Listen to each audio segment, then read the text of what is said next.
Bueno, muchísimas gracias por estar presentes en esta exposición. No sé si me pueden colocar la pantalla de la presentación. Ahí está, bioconservadurismo. Perfecto. Estamos en una conferencia de orden político y es importante tener una noción de qué es el conservadurismo y sobre todo cómo se posiciona en el tablero político, no solamente de México, sino también a nivel internacional, porque no se puede entender lo que está pasando en el mundo, o sea, no se puede entender solamente lo que pasa en México si no hay una conciencia de lo que está ocurriendo a nivel mundial. Las agendas que hoy vemos, que son las agendas del arco iris, las agendas progresistas, del aborto, la ideología de género, la agenda LGBT, estamos hablando del feminismo, el multiculturalismo, el especismo o animalismo. Son agendas disolventes que tienen un propósito, que no solamente es político y económico. Estamos, ante todo, y complementando lo que había planteado mi querido amigo Agustín Laje en la batalla cultural, estamos en una guerra antropológica. Y esto es lo que yo quiero destacar en esta presentación. ¿Cuál es el estado de las cosas? En esta guerra antropológica que lo que hace o lo que busca es literalmente redefinir y reconfigurar al ser humano tal como lo conocemos. Esto puede parecer menor, pero como vamos a ver después de esta presentación, si uno reconfigura al ser humano en su naturaleza, uno reconfigura sus instituciones, uno reconfigura el mundo que lo rodea. Quiero partir con esta idea del ser humano. ¿Qué es el ser humano? Una pregunta que no es habitual, pero que estos tiempos exigen para saber qué es lo que estamos defendiendo y por qué vale la pena defenderlo. ¿Por qué estamos en contra intuitivamente de la agenda LGBT, de la ideología de género, la famosa educación sexual integral? ¿Por qué nos genera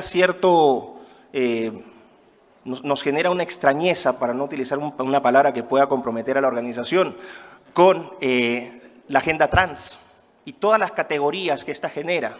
Los transexuales, hombres que se sienten mujeres y que se castran, mujeres que se sienten hombres y que se someten a faloplastías, que voy a enseñar unas imágenes un poco más adelante, que las hacen ser lo que no son. ¿Por qué tenemos a los trans raza, a los trans especie, gente que se siente de otra especie, trans capaces, gente que nació normal, con todas las capacidades físicas a la orden y deciden voluntariamente mutilarse el cuerpo? El caso de una mujer que se tiró ácido en los ojos para quedar ciega porque quería interpretar el mundo desde la oscuridad. Otro sujeto que se amputó los brazos porque le molestaban. Tenemos a los transbotánicos, gente que se siente planta. Y el problema es que puede parecer gracioso, pero este mundo ya no lo encuentra una gracia, sino que dice esto es una verdad científica, esto no es algo que tenga que criticarse, porque si se critica va a ser discurso de odio. Y ese discurso de odio te puede llevar a cometer un crimen de odio y la risa se transforma en llanto una vez en prisión. Estamos en un momento donde la verdad está siendo atacada y decir la verdad hoy es un acto revolucionario. Parto con esta idea del ser humano.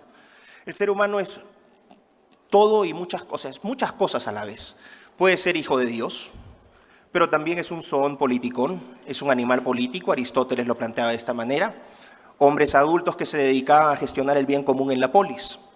La teoría económica neoclásica considera al ser humano el homo economicus, el ser que toma decisiones racionales siempre para maximizar su utilidad, bajo análisis de costo-beneficio. Es una interpretación teórica, pero es la concepción desde la economía. Hobbes pensaba que éramos seres despreciables porque él, incluso en esa época donde él publica Leviatán, estamos hablando mitad del siglo XVII, él crea esta frase del homo homini lupus, el hombre es el lobo del hombre, es decir, el hombre es un ser depredador, abusivo, que si puede salirse con la suya haciéndole daño a otro, lo va a hacer. Mientras que por otra parte Jean-Jacques Rousseau nos concebía como nobles salvajes, que habíamos nacido y somos personas buenas y que de hecho la sociedad y las instituciones nos corrompieron. Podemos ser todo eso. Son diferentes interpretaciones, no dejamos de ser seres humanos por eso. Pero al final del día, cuando vamos a dormir y apagamos la luz, seguimos siendo seres humanos identificables con características específicas. Y aquí voy a dos conceptos, naturaleza del ser humano y condición del ser humano. La naturaleza del ser humano es toda aquella característica relacionada con su biología. hay una naturaleza genética. Somos criaturas con 46 cromosomas. Somos criaturas que se expresan mediante un dimorfismo, una dualidad sexual, hombre y mujer. Esto la religión también lo recoge, Génesis 1:27. Somos también anatómicamente de una forma, constituidos de una forma que nos separa de los otros animales. Por ejemplo, somos seres bípedos. Interpretamos el mundo y lo vemos de otra manera. También tenemos una psicología distinta y tenemos una forma de comunicarnos que es distinta. Podemos articular palabras. Esas son las partes relacionadas con la naturaleza. Y esa naturaleza se refleja en la condición o experiencia de vida del ser humano. Cómo el ser humano vive y experimenta el mundo a partir de esta constitución. Y aquí tenemos características, independientemente de si somos bon sauvage o son politicón o hijos de Dios, que a diferencia de otras especies, somos la única que registra su pasado, la historia. Somos la única especie que filosofa, que es capaz de proceder a pensamientos abstractos, es capaz de abstraer la complejidad del mundo y reducirla a un lenguaje. Y también, a diferencia de otras especies, nosotros tenemos unas capacidades estéticas que no se encuentran en otra parte. El arte, la literatura, la música, la pintura. Entonces, podemos ser todo lo que dije, pero al final del día somos también seres humanos. ¿Y por qué es importante entender esto? Porque hoy el concepto de ser humano, la ontología, es decir, lo que define la existencia, la categorización del ser humano, está siendo atacada. Ya el hombre ya puede ser mujer, la mujer puede ser hombre, el ser humano puede ser un alien asexuado, puede ser género fluido, puede ser transexual, puede casarse con una planta, puede formar familia con un perrijo y 4 gatijos. Y vamos viendo cómo a través de ese cambio físico se va cambiando también sus instituciones. Quiero que vean esta siguiente diapositiva. A partir de esta condición de bípedos, ¿no? Si tomamos como cierta la teoría de la evolución darwiniana, que es una teoría que está cuestionada, ojo, no hay que tomarla tallada en piedra, es una teoría cuestionada, que hoy es una religión secular, que eso es otra cosa. El darwinismo nos dice que nos tomó 6 millones de años convertirnos en Homo sapiens, en lo que somos hoy, y que nos tomó 4 millones de años caminar erguidos. Pero a partir de caminar erguidos, no solamente pudimos articular nuestras cuerdas vocales para articular este lenguaje, sino también liberamos los brazos. Y al liberar los brazos, liberamos las manos. Y al liberar las manos, este dedo, el pulgar, es el origen de la civilización. Porque nos permitió hacer esto. Tomar cosas, crear cosas, modificarlas. Nos permitió crear tecnología. Y a partir de esa tecnología, el ser humano empezó a modificar el mundo que lo rodeaba. Fuego, la rueda, las armas, ¿no?, iniciales, esas talladas en piedra, la pólvora, y empezamos a modificar el mundo, pistas, ciudades. Pero hoy estamos en un punto donde han surgido tecnologías que son órdenes de magnitud mucho más poderosas que las que les he mencionado. Son tecnologías que se denominan tecnologías convergentes y que incluyen a la inteligencia artificial, a la biotecnología, especialmente la capacidad de editar genéticamente seres vivos, lo que literalmente nos da la capacidad de modificar su naturaleza, en tecnologías como la nanotecnología, la computación cuántica, la impresión en 3D, que se van combinando y, por ejemplo, ya se piensa en generar corazones cultivados en cerdos, que son anatómicamente similares a los seres humanos, y fabricados literalmente con impresión 3D. En marzo de este año, el primer caso de un trasplante de un ser humano con un corazón extraído de un cerdo modificado genéticamente se hizo. Se llama un xenotrasplante. Esto abre obviamente dilemas éticos. Uno diría, bueno, ¿aceptamos estos xenotrasplantes de otras especies, aun si han sido genes combinados entre cerdos y seres humanos, o simplemente dejamos que sigan siendo seres humanos? El problema aquí vendría, pero ¿qué pasa con la demanda por órganos? Hay mucha gente que necesita órganos y no hay suficientes donantes. Y entramos a dilemas éticos importantes, que en el corazón del debate nos plantean cuál es nuestra noción de ser humano. El punto es que a partir de estas tecnologías, el ser humano ya no solo modifica su entorno, sino que por primera vez en la historia, bajo esta etiqueta de cuarta revolución industrial, hoy también se habla de modificar al ser humano en sí mismo. Aplicar tecnologías al ser humano para mejorarlo, para hacerlo más inteligente, para hacerlo inmortal, para hacerlo virtuoso, pero no desde una perspectiva cristiana, sino que hoy la virtud se traduce en una vida virtuosa, una vida buena, es una vida orientada al placer, un utilitarismo hedonista. Y esto nos lleva al problema actual. La tecnología lo que ha hecho es envanecer al ser humano y aumentar su ambición, vanidad y ambición. A partir de la idea de ambición, vemos el uso de tecnologías con fines de control de la humanidad, de control de nuestra expresión, lo ven en las redes sociales, de control de movimientos, de control de pensamiento, de control demográfico. Vamos a ver más adelante cómo estas tecnologías que les he mencionado tienen fines reproductivos, y aquí está lo grave. Estas tecnologías que les he mencionado están orientándose a procesos reproductivos del ser humano que finalmente, en un plazo de 20 a 40 años, podrían reemplazar completamente al ser humano en el proceso reproductivo.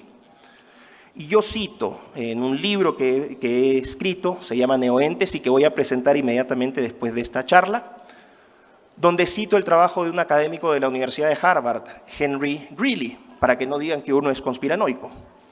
Y Henry Greeley sostiene en su libro llamado The End of Sex, el fin del sexo, que en 20, 40 años más, con tecnologías como la fertilización in vitro, la preimplantación genética, el diagnóstico de preimplantación genética, clonación, etcétera, vamos a reemplazar al ser humano de todo el proceso reproductivo. Ya no va a haber más cópula entre hombre y mujer. Todo va a ser tercerizado a la tecnología. Hoy parece una locura, pero lo que pasa es que el conservadurismo tiene que pasar de esta posición de reacción a una posición proactiva y tiene que hablar el lenguaje de los jóvenes. De nada nos sirve hablar de conservadurismo, de teología, de filosofía política, de liberalismo y comunismo, si es que no hablamos el lenguaje de los jóvenes. Y el lenguaje de los jóvenes hoy es un lenguaje tecnológico. Y en este punto es donde entra la propuesta del bioconservadurismo. Pero antes de ir por ese lado, ambición entonces, a partir de esta idea de ambición, el control, y a partir de la idea de vanidad, el principio, la búsqueda de la perfección. Hoy estamos en un punto donde el hombre ha dejado de creer en Dios para creerse Dios, el Homo Deus. ¿Por qué? Porque va a poner en uso estas tecnologías para modificarse. ¿En qué? No lo sabemos, pero todas estas expresiones trans, estas identidades, son etapas previas de esa modificación.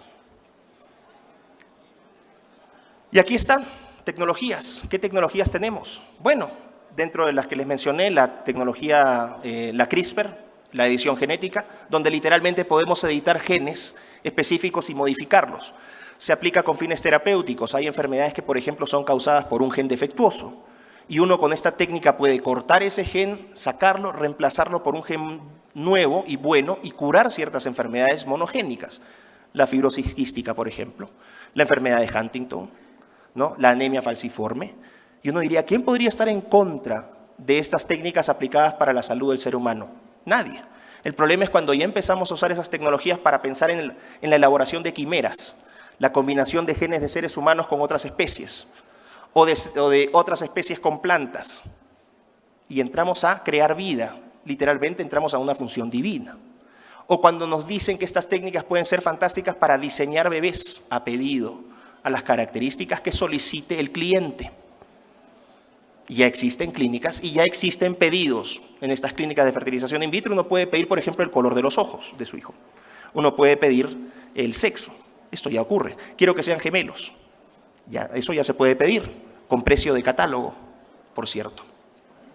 Estas tecnologías nos están dando un poder para redefinir lo que somos como especie. Y esta es la gran pregunta, ¿hacia dónde queremos ir? Por una parte están los que dicen, vamos a usar estas tecnologías para modificarnos. Es lo que tenemos que hacer, es el paso natural. Debemos dejar de pensar en Dios. ¿Por qué? Porque chocamos con un principio fundamental. Fuimos creados a imagen y semejanza de Dios.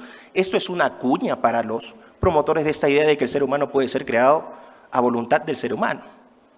Y esta idea de perfección, ¿hacia dónde nos lleva? No sabemos qué vamos a hacer en 200, 300 años, en 1000, 1 millón de años, no se sabe. Los que proponen estas modificaciones a través de la tecnología, aplicando estas tecnologías al ser humano, dicen vamos a convertirnos en superhombres, en Homo Deus. Entonces estamos quienes luchamos y decimos, yo estoy de acuerdo con la tecnología, no significa que uno sea tecnofóbico, pero una tecnología que esté al servicio del ser humano y no un ser humano al servicio de la tecnología. Eso es muy importante. Aplicaciones terapéuticas con estas tecnologías, bienvenidas. Aplicaciones de carácter estético o de carácter que no cumplan un fin social, qué bueno podrían traer. Esta es la gran duda. Y así es como se ve hoy este cambio antropológico, con casos concretos. Mastectomías en adolescentes de 14 años, que les dicen niñas que se sienten niños o se sienten hombres y proceden a mutilarse los senos. Y todo esto con la venia del establishment político, del establishment mediático, del establishment académico, porque hoy toda esta cúpula que conocemos como progresismo o cúpula progresista, lo que la gente intuitivamente dice, las élites, bueno, las élites en nuestras narices promueven esto. ¿Cuál es su símbolo? La bandera LGBT, que no es la bandera LGBT, es la bandera del progresismo globalista. Y la vamos a ver flameando en Berlín, en Londres, en Buenos Aires, en Ciudad de México, en Lima, en todas partes. Es una bandera que propone y difunde este tipo de atrocidades, en las cuales, por ejemplo, ni Joseph Mengele, el famoso médico nazi, de la cual él se hubiese sentido particularmente envidioso. Quiero que vean esto. No pude mostrar toda la imagen porque dije, estuve debatiendo, a ver, muestro o no muestro. Dije, Eduardo ya no me va a invitar nunca más al CIPAC, así que dije, mejor no. Eso que ven ahí es la foto de una faloplastía, que es una operación en la cual, que se llaman operaciones de reafirmación de género, donde adolescentes o mujeres sanas literalmente se sacan músculo completo del brazo, del antebrazo o de la pierna, incluso a veces de los gemelos, con exposición de hueso, ojo, hacen una especie de pionono, un doblez, le meten una cánula que conectan al sistema urinario y un sistema de bombeo para simular la erección, que es externo. Bueno, esas son las cicatrices que quedan. Ese miembro no sirve para nada, es solamente es una cuestión estética, no tiene sensibilidad, no tiene función reproductiva, no tiene nada. Peor aún son las vaginoplastías de hombres que se sienten mujeres, que se amputan el pene, les hacen una operación que hay videos que son bastante fuertes, lo hubiese traído para que la gente vea cuál es exponer la verdad, para que se den cuenta de la magnitud de esto, donde cortan el pene y lo meten hacia adentro y construyen una especie de vagina, ¿no? Una farsa, un artificio de vagina, que lamentablemente para esa persona nunca va a tener la humedad natural que tiene una vagina. Entonces es una herida abierta constante, que tienen que estar limpiando cada cierto tiempo, que les genera problemas urinarios, que les genera problemas infecciosos.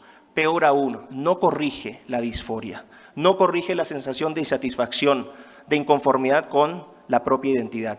Y por eso tenemos tasas de transexuales en suicidio 40% mayores que las tasas normales.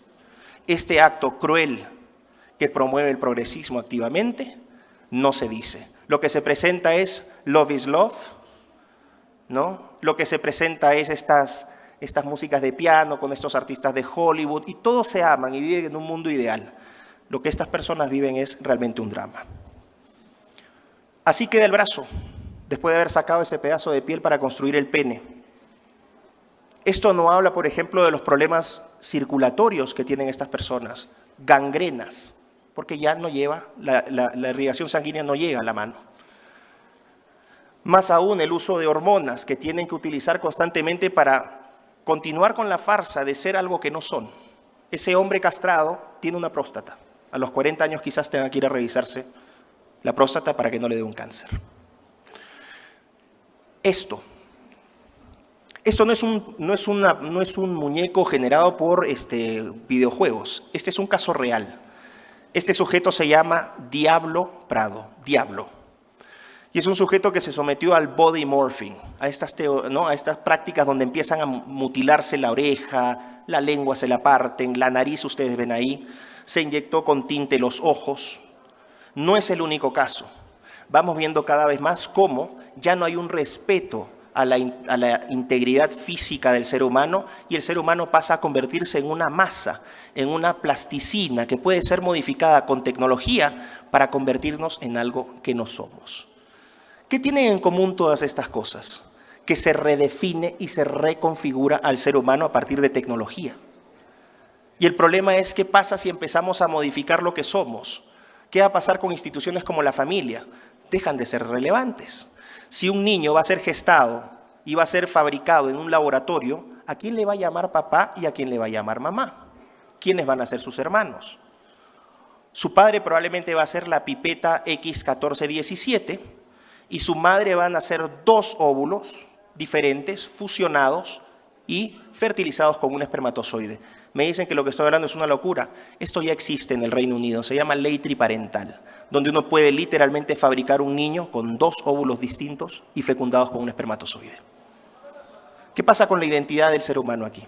¿Qué somos? Entonces ya no solamente es una cuestión política o económica, por eso están yendo a buscar a nuestros hijos. Nuestros hijos son el objetivo, no nosotros. Nosotros somos un escollo.